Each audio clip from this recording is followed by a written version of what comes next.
Hi friends, welcome to Kavyanayana cooking channel. ನಾನು ಸುಷ್ಮಾ. ಬನ್ನಿ, ಇವತ್ತು ಸಂಕ್ರಾಂತಿ ಹಬ್ಬದ ವಿಶೇಷ ಉತ್ತರ ಕರ್ನಾಟಕ ಸ್ಟೈಲಲ್ಲಿ ನಾನು ಸಜ್ಜೆ ರೊಟ್ಟಿನ ಯಾವ ಥರ ಮಾಡೋದು ಅಂತ ತೋರಿಸ್ಕೊಡ್ತಾ ಇದ್ದೀನಿ. ತುಂಬ ಈಸಿಯಾಗಿ ಮಾಡ್ಕೋಬೋದು ಫ್ರೆಂಡ್. ಬನ್ನಿ ಯಾವ ಥರ ಮಾಡೋದು ಅಂತ ನೋಡೋಣ. ರೊಟ್ಟಿ ಮಾಡೋದಕ್ಕೆ ಪರಾತ್ ತಗೊಂಡಿದ್ದೀನಿ ನೋಡಿ, ಹಾಗೆ ಒಂದು ಸಾಣಿಸೋದು ಚಾಣ್ಗಿಟ್ ಕೂಡ ಇಟ್ಕೊಂಡಿದ್ದೀನಿ. ಈಗ ನಾನು ಸಜ್ಜೆ ಹಿಟ್ಟನ್ನ ಸಾಣಿಸ್ಕೊತೀನಿ. ನೀವು ಎಷ್ಟು ರೊಟ್ಟಿ ಮಾಡ್ತೀರೋ ಅಷ್ಟು ಹಿಟ್ಟನ್ನ ನೀವು ತಗೋಬೇಕಾಗುತ್ತೆ. ನಾನಿಲ್ಲಿ ಸ್ವಲ್ಪ ಜಾಸ್ತಿನೇ ಮಾಡ್ತಾ ಇದ್ದೀನಿ ನೋಡಿ. ಇದಕ್ಕೇನು ರೊಟ್ಟಿಗೆ ಅಳತೆನೇ ಬೇಕಂತ ಏನಿಲ್ಲ ಫ್ರೆಂಡ್ಸ್, ನಿಮ್ಗೆ ಎಷ್ಟು ಬೇಕೋ ರೊಟ್ಟಿ ಅಷ್ಟು ಮಾಡ್ಕೋಬಹುದು ನೋಡಿ. ಇವಾಗ ಚಾಣಿಸ್ಕೋಬೇಕು ಚೆನ್ನಾಗಿ ನೋಡಿ, ಈ ಥರ ಜರಡಿ ಹಿಡ್ಕೋಬೇಕು. ದಪ್ಪದೇನಾದರೂ ಇದ್ದರೆ ಮೇಲ್ಗಡೆನೆ ಉಳಿಯುತ್ತೆ ನೋಡಿ. ಈ ಥರ ನೈಸಾಗಿ ಇಟ್ಟು ನೋಡಿ. ಇದೇ ನಿಮಗೆ ಅಂಗಡಿಗಳಲ್ಲಿ ಸಿಗುತ್ತೆ ಫ್ರೆಂಡ್ಸ್. ಇಲ್ಲ ಸಜ್ಜೆನೆ ತಂದು ನೀವು ಮಿಲ್ಗೆ ಹಾಕಿಸ್ಕೊಂಬಂಡು ಕೂಡ ಮಾಡ್ಕೋಬಹುದು. ನಮ್ಮ ಉತ್ತರ ಕರ್ನಾಟಕದ ಸ್ಪೆಷಲ್ ಸಂಕ್ರಾಂತಿ ಹಬ್ಬದ ವಿಶೇಷವಾಗಿ ನಾನು ಸಜ್ಜೆ ರೊಟ್ಟಿನ ಯಾವ ಥರ ಮಾಡೋದು ಅಂತ ತೋರಿಸ್ಕೊಡ್ತಾ ಇದ್ದೀನಿ ಫ್ರೆಂಡ್ಸ್. ಇವತ್ತು ನೀವು ಕೂಡ ಒಂದ್ಸತಿ ಟ್ರೈ ಮಾಡಿ ನೋಡಿ. ತುಂಬ ಅಂದರೆ ತುಂಬ ಚೆನ್ನಾಗಿರುತ್ತೆ. ಇದನ್ನು ನೀವು ರೋಸ್ಟ್ ಆಗಿ ಮಾಡ್ಕೊಂಡು ತಿನ್ಬೋದು, ಹಾಗೆ ಮೆದುವಾಗಿ ಕೂಡ ಮಾಡ್ಕೊಂಡು ತಿನ್ಬೋದು. ಇದ್ರ ಜೊತೆಗೆ ಚಟ್ನಿ ಪುಡಿ, ಹಾಗೆ ಬದನೆಕಾಯಿ ಎಣ್ಗಾಯಿ, ಜುನುಕದ ವಡೆ, ಸೂಪರ್ ಆಗಿರೋ ಕಾಂಬಿನೇಷನ್ ಫ್ರೆಂಡ್ಸ್.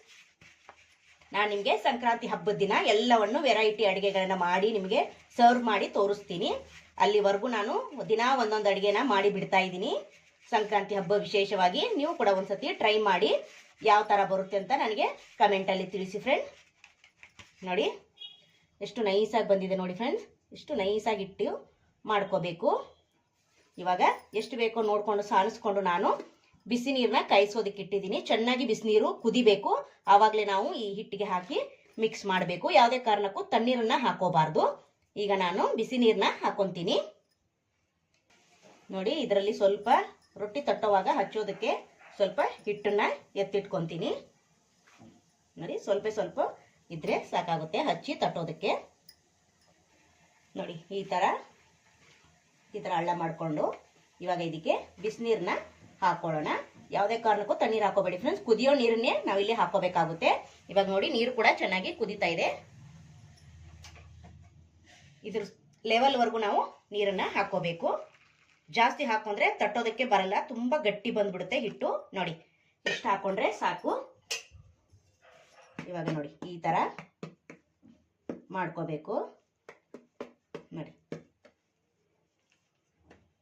ಸಂಕ್ರಾಂತಿ ಹಬ್ಬ ಬರ್ತಾ ಇದೆ ಫ್ರೆಂಡ್ಸ್. ನಾನು ವೆರೈಟಿ ಅಡುಗೆಗಳನ್ನ ಮಾಡಿ ತೋರಿಸ್ತಾ ಇದ್ದೀನಿ. ನೀವು ಕೂಡ ಒಂದ್ಸತಿ ಟ್ರೈ ಮಾಡಿ ನೋಡಿ. ಹಾಗೆ ನಿಮ್ಮ ಫ್ರೆಂಡ್ಸ್ ಫ್ಯಾಮಿಲಿಗೂ ಕೂಡ ಶೇರ್ ಮಾಡಿ. ಹಾಗೆ ಹೊಸಬ್ರು ಯಾರಾದರೂ ನಮ್ಮ ಚಾನಲ್ ನೋಡ್ತಾ ಇದ್ರೆ ಪ್ಲೀಸ್ ಸಬ್ಸ್ಕ್ರೈಬ್ ಮಾಡ್ಕೊಂಡು ನೋಡಿ. ಇನ್ನೂ ಯಾರು ನಮ್ಮ ಚಾನಲ್ಗೆ ಸಬ್ಸ್ಕ್ರೈಬ್ ಮಾಡ್ಕೊಂಡಿಲ್ಲ ಪ್ಲೀಸ್ ಹೋಗಿ ಸಬ್ಸ್ಕ್ರೈಬ್ ಮಾಡ್ಕೊಳ್ಳಿ. ಬೆಲ್ ಐಕನ್ನ ಪ್ರೆಸ್ ಮಾಡಿ ಆಲ್ ಅನ್ನೋ ನೋಟಿಫಿಕೇಶನ್ ಸೆಲೆಕ್ಟ್ ಮಾಡ್ಕೊಂಡ್ರೆ ನಾವು ಹಾಕೋ ವಿಡಿಯೋ ಎಲ್ಲ ಮೊದಲು ನಿಮಗೆ ಬರುತ್ತದೆ ಫ್ರೆಂಡ್ಸ್. ಆಗ ಎಲ್ರಿಗಿಂತ ಮುಂಚೆ ನೀವೇ ನೋಡ್ಬೋದು ನೋಡಿ. ಈ ಥರ ಬೆಚ್ಚಗೆನೆ ಇರಬೇಕು ನೋಡಿ. ಈ ಥರ ಮಾಡ್ಕೋಬೇಕು ನೋಡಿ ಫ್ರೆಂಡ್. ಇದಕ್ಕೆ ನಳತೆ ಇಲ್ಲ. ನಿಮಗೆ ಎಷ್ಟು ರೊಟ್ಟಿ ಬೇಕೋ ಅಷ್ಟು ಹಿಟ್ಟನ್ನ ನೀವು ಹಾಕೊಂಡು ಮಾಡ್ಕೋಬಹುದು. ನೋಡ್ತಾ ಇದ್ದೀರಾ. ಇವಾಗ ಸ್ವಲ್ಪ ಬಿಸಿ ಹಾಗೆ ಇರಬೇಕಿದು. ಸ್ವಲ್ಪ ಒಂದು 2 ಸೆಕೆಂಡು ತಣ್ಣಗಾದ್ಮೇಲೆ ಚೆನ್ನಾಗಿ ನಾದ್ಕೋಬೇಕು. ಬಿಸಿ ಇರುವಾಗ್ಲೇನೆ, ಜಾಸ್ತಿ ಆರಬಾರ್ದು ಫ್ರೆಂಡ್ಸ್. ಒಂದು 2 ಸೆಕೆಂಡ್ ಬಿಟ್ಟರೆ ಸಾಕಾಗುತ್ತೆ. ಯಾಕಂದ್ರೆ ಬಿಸಿನೀರು ಹಾಕೋದ್ರಿಂದ ಜಾಸ್ತಿ ಸುಡ್ತಾ ಇರುತ್ತಲ್ವಾ ನೋಡಿ. ಒಂದು 2 ಸೆಕೆಂಡು ಹೀಗೆ ಇರಲಿ. ಈಗ ನೋಡಿ ಚೆನ್ನಾಗಿ ನಾದ್ಕೊಳ್ಳೋಣ. ಬಿಸಿ ಸ್ವಲ್ಪ ಆರಿದೆ ಅಷ್ಟೇ.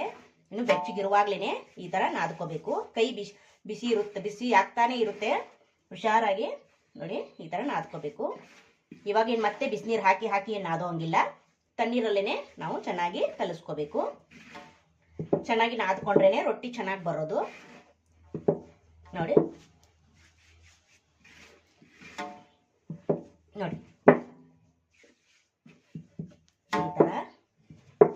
ಇವಾಗ ಸ್ವಲ್ಪ ತಣ್ಣೀರನ್ನ ಸ್ವಲ್ಪ ಹಿಂಗೆ ಚುಂಪಡಿಸ್ಕೋತೀನಿ ನೋಡಿ. ಅದು ಕೂಡ ಜಾಸ್ತಿ ಹಾಕೋಬೇಡಿ.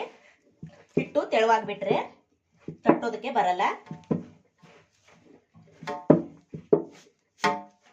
ನೋಡಿ. ಇನ್ನೊಂದು ಸ್ವಲ್ಪ ಹಾಕೊಂತೀನಿ.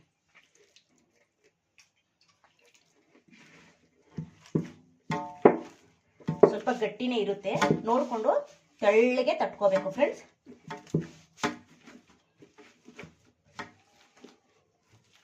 ನೋಡಿ ಈ ಥರನೇ ಚೆನ್ನಾಗಿ ನಾದ್ಕೋಬೇಕು.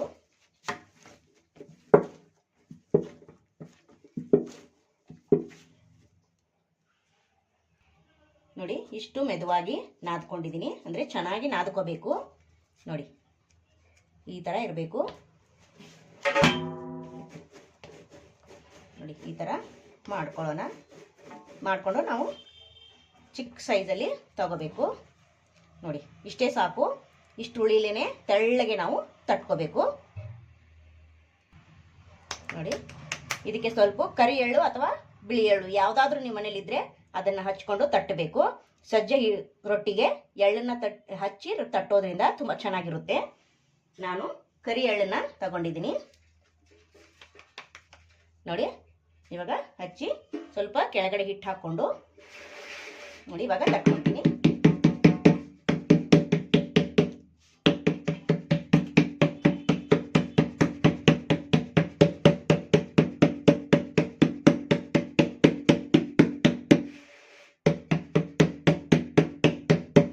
ಕೈಗೆ ಮತ್ತೆ ಒಂದು ಸ್ವಲ್ಪ ಹಿಟ್ಟನ್ನು ಈ ಥರ ಹಚ್ಕೊಂಡು ಈ ಥರ ತಟ್ಕೋಬೇಕು.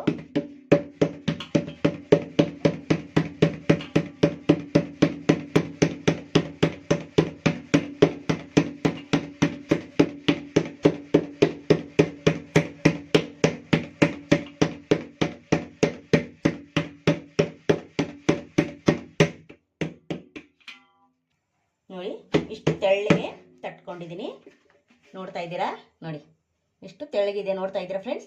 ಇಷ್ಟು ತೆಳ್ಳಗೆ ಸಜ್ಜೆ ರೊಟ್ಟಿನ ತಟ್ಕೋಬೇಕು. ತವಾ ಕೂಡ ಚೆನ್ನಾಗಿ ಕಾದಿದೆ. ಇವಾಗ ಹಾಕೋತಾ ಇದ್ದೀನಿ.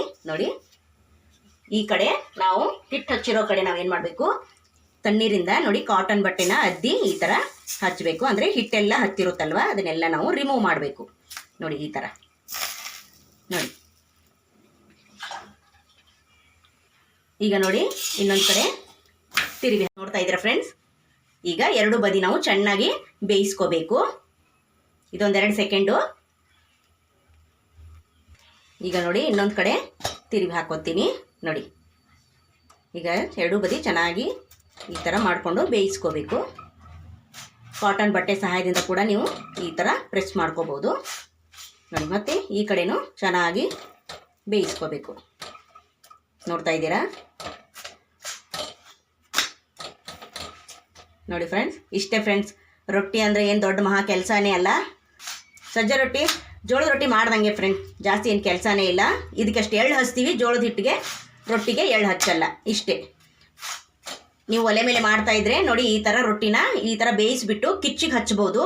ಇನ್ನು ರೋಸ್ಟಾಗಿ ಆಗುತ್ತೆ ಸಜ್ಜೆ ರೊಟ್ಟಿ, ತುಂಬ ಚೆನ್ನಾಗಿರುತ್ತೆ ತಿನ್ನೋವಾಗ.